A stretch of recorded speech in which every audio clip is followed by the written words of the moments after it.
Novela zákona o sociálnych službách skončí pravdepodobne na ústavnom súde. Odporcovia totiž viaceré zo zmien, ktoré platia od marca, považujú za protiústavné a diskriminačné. Tí, čo sú na sociálne služby odkázaní, sa najviac obávajú zvýšenia poplatkov. V niektorých prípadoch by sa mohli vyšplhať na 800 eur.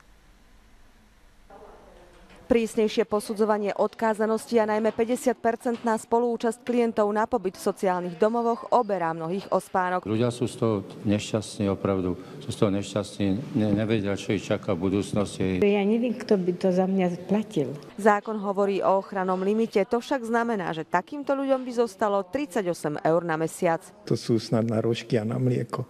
To sa proste nedá. Napriek protestom poslanci novelu schválili. Prijímatelia sociálnych služieb teda teraz nádeje vkladajú do rúk ústavného súdu. Táto finančná dostupnosť je podľa nás v rozpore s medzinárodne prijatými dohovormi aj s ústavou Slovenskej republiky. Riešenie podľa prijímateľov služieb netreba hľadať ďaleko. V Rakúsku či Česku dostávajú odkázaní ľudia štátny príspevok k dôchodku priamo do svojich rúk. Ako s ním naložia, je v ich réžii. Může být příspěvek použit i na zaplacení péče, kterou poskytla osoba blízká či jiná. Příspěvek je vyplácen přímo postiženému nebo seniorovi, nikoli poskytovateli sociálních služeb. Ľudia odkázaní na sociálne služby by tak mohli zostať v domácom prostredí. Štatistiky sú totiž hrozivé. 37% prijímateľov sociálnych služieb zomrie do 6 mesiacov, keď sa mu zmení, keď vlastne ide z domáceho prostredia do zariadenia sociálnych služieb. Ďalším pozitívom takéhoto riešenia by bol aj vznik nových pracovných miest pre opatrovateľky v domácnosti. Ak sa zástupcom prijímateľov sociálnych služieb nepodarí uspieť na ústavnom súde, sú pripravení obrátiť sa na generálnu prokuratúru aj na ombudsmana.